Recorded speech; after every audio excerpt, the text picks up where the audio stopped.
Hello, and welcome to the Galloping Gurus, your home for daily horse racing analysis, race previews, and expert insights.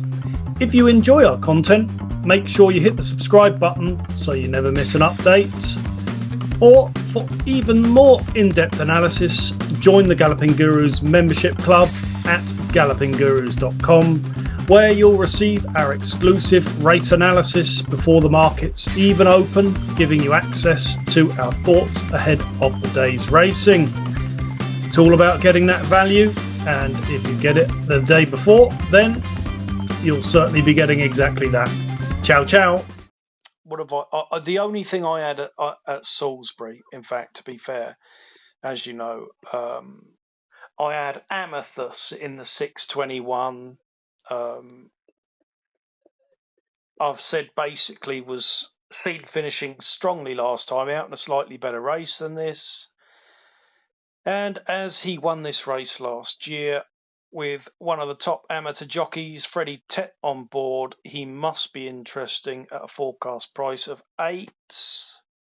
He also won a remarkable race of 52 at Brighton, so this mark is not beyond him. I don't know if you watched that Brighton race.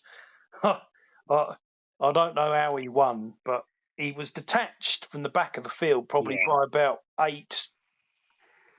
In fact, he was probably behind the second to last horse by 6, and the second to last horse was detached from the back of the field by about 4. I mean, how he managed to win that, I've no idea, but he did.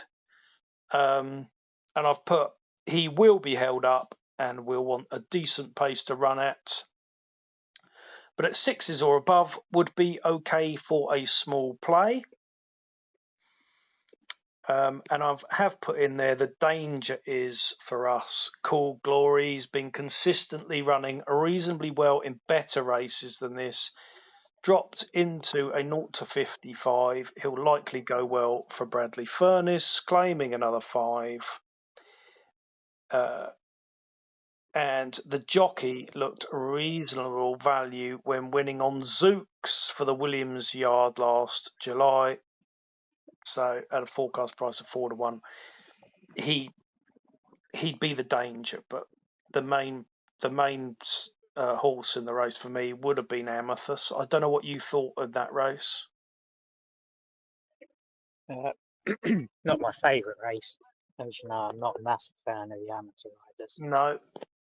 Unless it's Henry Callan, which is essentially a 3-length head start in those races. Yeah, exactly. Okay, so nothing else otherwise at Salisbury. Is that it? Is it? Pretty much, yeah. I'm interested to see how this Cellarborn goes. Blinkered first time because obviously we've half fancied it a couple of times. 4-runner race. There's no excuses this time, really. No. If he doesn't win this, I think he'd have to go into the disappointing category. Yeah. The trouble is, at 6 to 4, you'd never take a chance at playing it, though, would you? No chance. No. I'd probably. I mean, I would prefer Blueprints out of the two, considering he's actually in form. Yeah, exactly. Yeah. Definitely a watching race. I mean, that's forecast to be 5 to 4. So. Well, yeah, it's not. That's why those small fields aren't really my favourite. No. I was going to say, actually, these small fields will be really suiting people like Mush and that, won't it?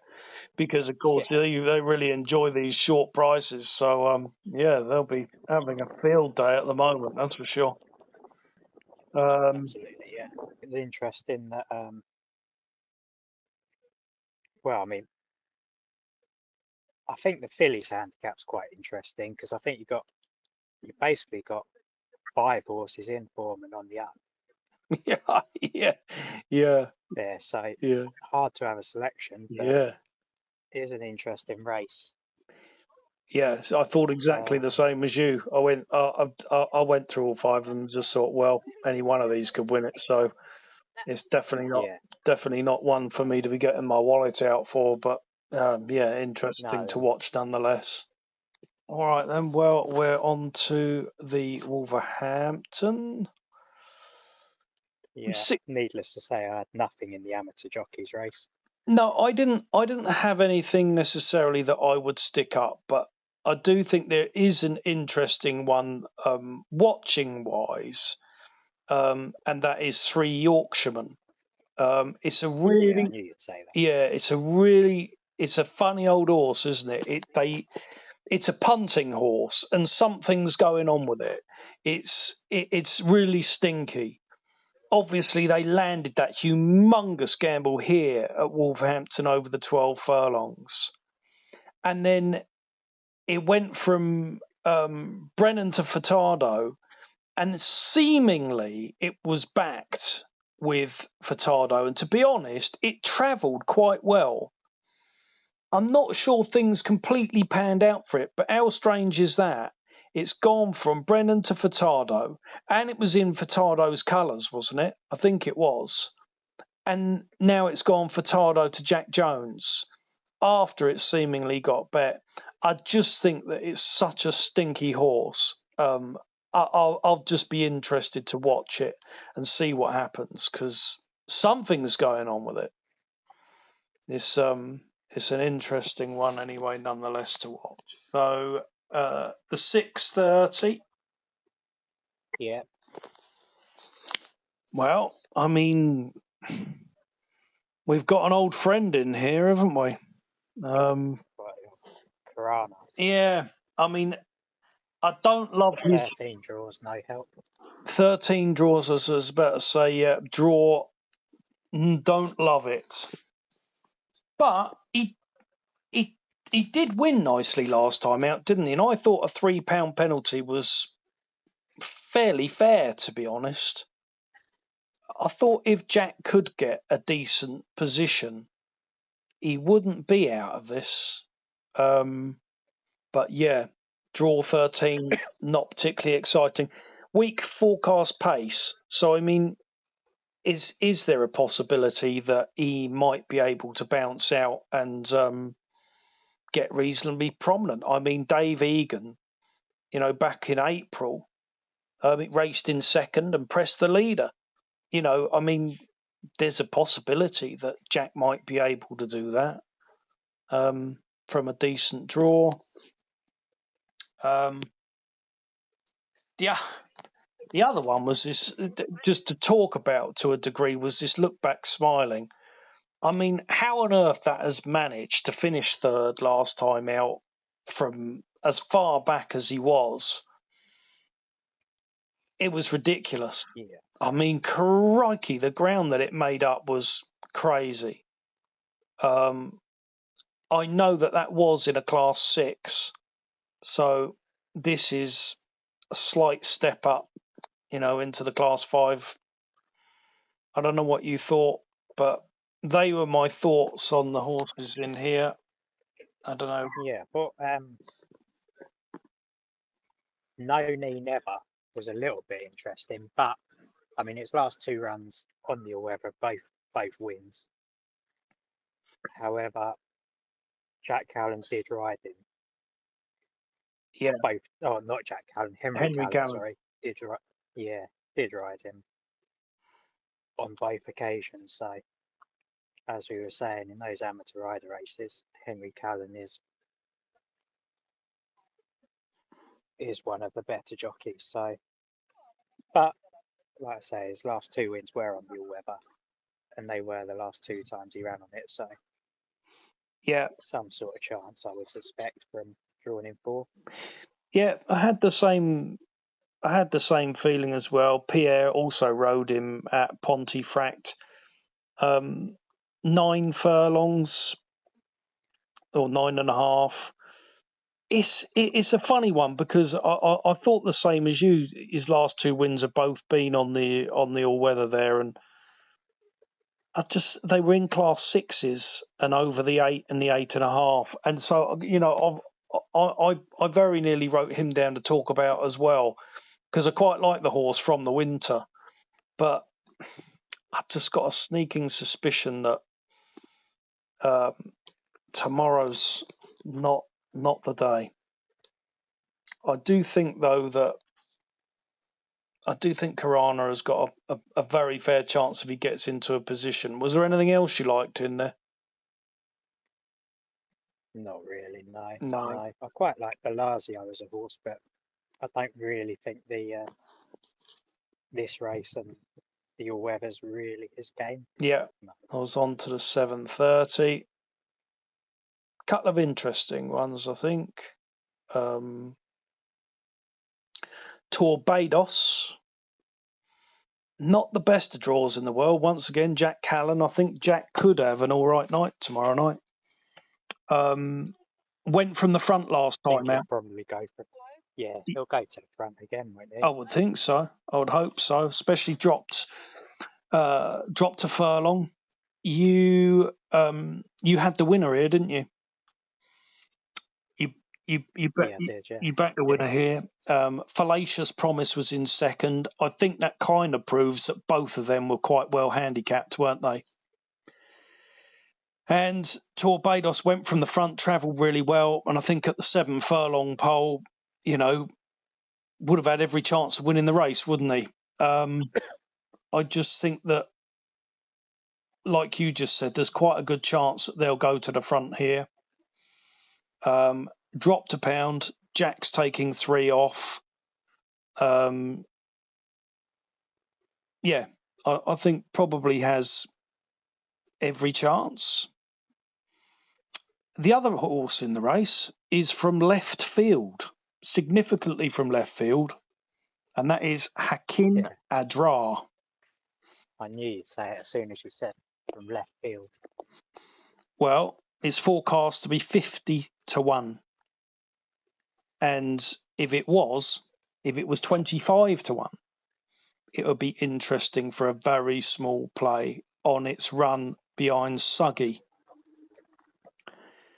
Because it's 2 runs on turf, you have to chuck them out. But it's never ran any good on turf. It's always run terrible. But if you look, the handicapper actually has him on a higher all-weather mark than it does on the turf. So it's got thrashed 15 lengths last time out at Yarmouth, and yet he's £2 higher here running on the all-weather. And, you'd be fooled into thinking, well, what the hell's gone on there, wouldn't you? But if you went and watched his race at Kempton over the 8 furlongs in May behind Suggy, he travelled into that race quite well. And at the 7 furlong pole, he's the only one that's gone past him slightly, I think, was Suggy, I think, wasn't it? Either way, he very, very nearly, he would have very nearly won it at the 7 pole. My point to it is when we're looking for value, we're trying to find these sort of things that are coming from slightly left field. And when I saw it was a forecast price of 50s, I thought, well, I would certainly mention it, because why you wouldn't have just a few pound on it to see that it might be better on the all-weather, which clearly the handicapper believes it is. Well, also the trainer and owner had a 25 to 1 winner at Newmarket. Was it Friday night? Yeah, they did. Which Kieran Fallon rode, so wouldn't be massively out of the blue for another big price winner.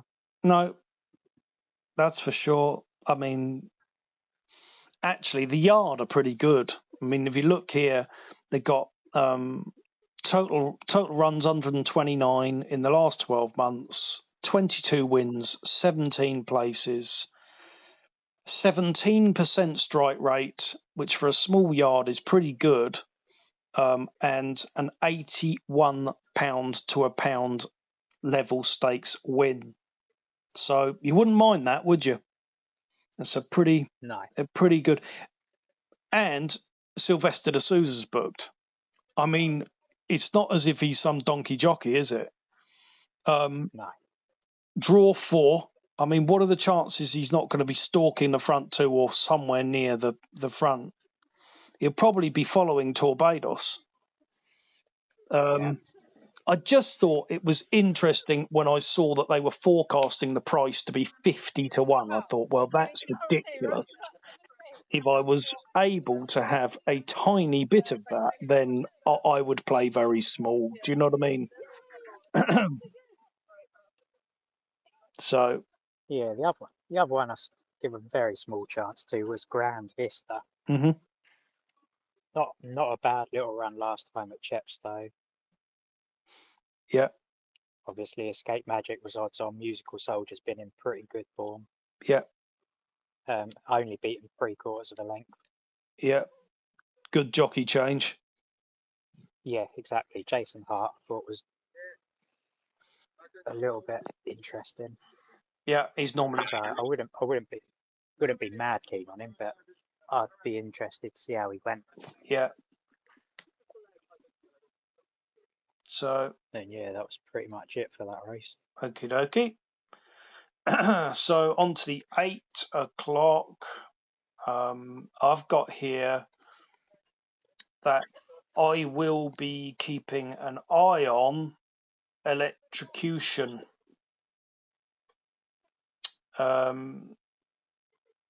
Yards in good form, course and distance winner, pound below his last winning mark, £8 better off with Based from 2 starts back, and was finishing from some way back, beaten 4.5 lengths, and it's forecast to be 20 to 1 with this yard. I would want to see money, that's for sure, but not without a small chance. I don't know if you liked anything in here. Not massively, no. Not massively. Okie dokie. 8:30.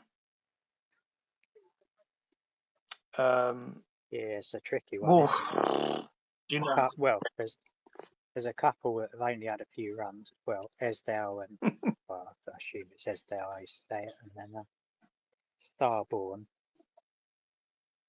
But probably the most interesting one for me here was Case Study. Yep. The Lingfield run on the all-weather. It was beat by Sail on Sailor, which has won since. Yep. In third was Fallacious Promise, which has improved no end. Yep. In its last few runs as well. So splitting those two, I mean, if it ran to that form, it would it would win this. And the fact they've stuck blinkers on first time, Jack Callan tells you it's almost sort of, you'd almost say last chance saloon. Yeah, I would think so. They're sort of going, I'd say they're going all out to win. Oh, yeah. Get a win on the board with him, and off exactly the same mark as when he was second at Lingfield.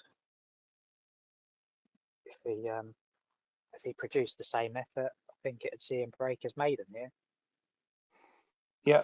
So I've got Tough Race. Case Study looks interesting. Blinkers on first time. Back on the all-weather. A Lingfield field form behind Sail on Sailor is good.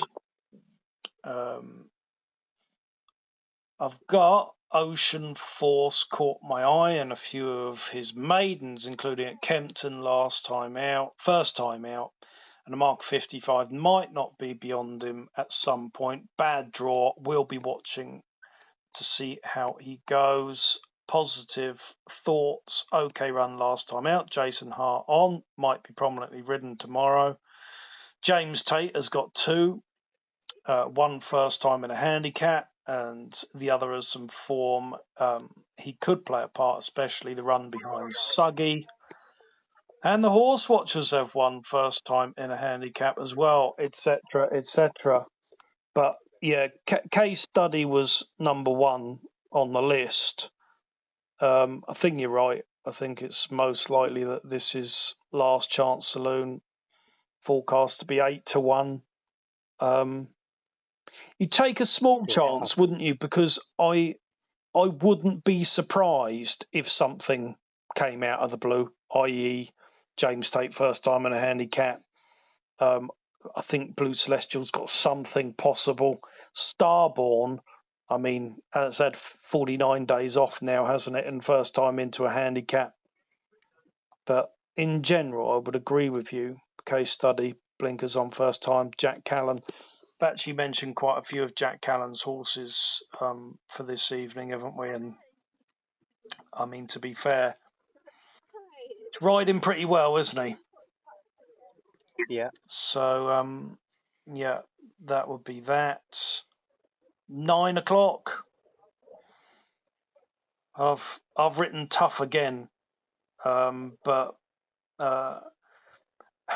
Massimo Blue dropping in grade after running well at Kempton last time out in third was a good run.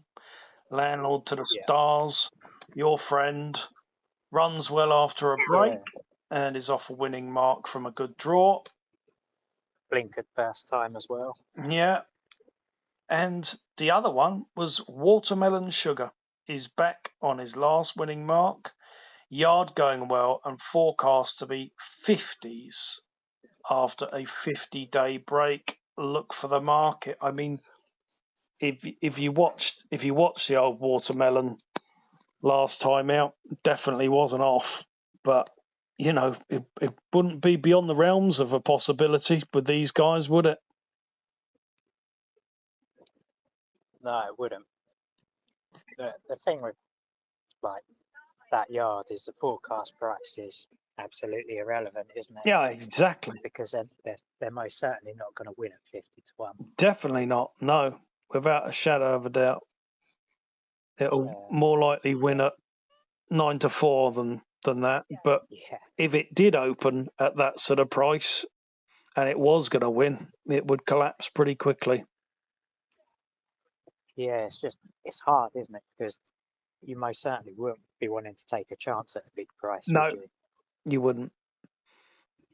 Because you'd do it a lot of times before you manage to actually get anywhere near it. Well, I don't think you'd see the big price when you do get near it either. So. No. So there we go. That is the analysis, but I don't know quite what your thoughts are on where we would go.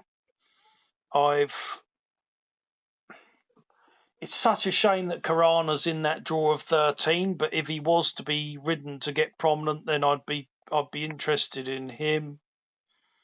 Obviously, I think Torbados and that Hakin Adra are fairly interesting in the 7:30, depending on prices again.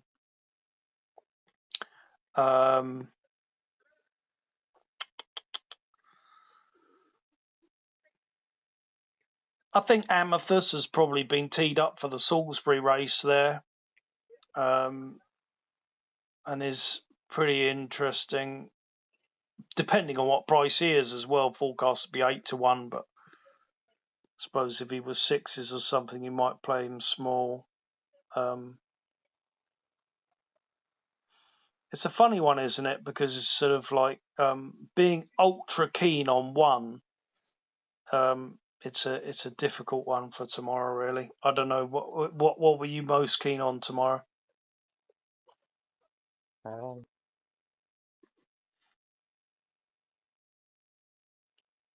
It's a shame, really, because the one I'm probably keenest on, there's sort of a few sleepers in the race, like you say, with a couple of handicap debutants in the 8:30. Yeah. I mean, I'd be on that Lingfield run of Case Study. I'd be very, very keen on him. Yeah. But I just quite like to see no unexposed horses against him. Honestly, mate, you're saying exactly the same as what I thought. As soon as I saw it and started going through it, I thought, oh, here we go. This is interesting. And then I was like, oh no, look at that. Oh goodness, look at that. I was like, ugh.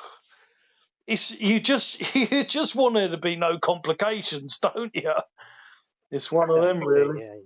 We'll go with Torbados and a small play on the Hakin Adra at the big prices. I would strongly recommend. What do you think about Karana then? Mm, I'm never a massive fan of the draw, I must admit. Well, no, I mean, I'm not jumping up and down about it. That is for sure.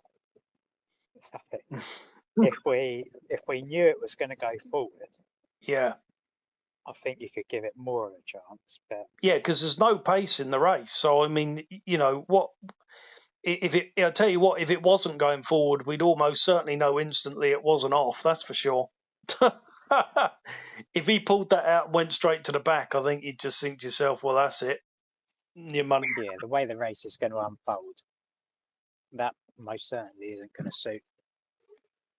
And generally at Wolverhampton recently, you've wanted to be relatively prominent, Yeah, haven't you? definitely. I don't think I'd want to be on too much that's too far back at the moment, No. which is, you know, a slightly why I'd be, you know, quite interested in Torbados and Hakin. A draw would hopefully be somewhere near the front there as well. Yeah, generally the Sousa's MO is to be more aggressive than not. Yeah, exactly. Well, then we'll just go with Torbados and the 7:30 with a small play on Hakin, a draw if it's a big price, obviously. And then the Salisbury race. Yeah. I think the Salisbury race with Amethyst. If he's a decent price, and Amethyst is worth a little play as well, I think. So I think that's the way to go then. Yeah. Okie dokie. That sounds good. Well, cheers for that, mate. And yeah, we will chat later. Okie dokie. Ciao, ciao. Okay, so that just about wraps everything up for today. Thanks for listening to today's analysis. If you found it useful, don't forget to like, subscribe, and turn on the notifications so you never miss our daily race previews. For our exclusive early analysis before the markets open, visit gallopinggurus.com and become a member today. We mostly rely on people's kindness to donate for our hard work, so if you feel like you got something out of our analysis or out of our content, please don't hesitate to go to the gallopinggurus.com website and hit that donate button. No matter how big or small, we appreciate your support. Be lucky, everyone. Enjoy the racing, and we'll see you in the next one. Ciao, ciao for now.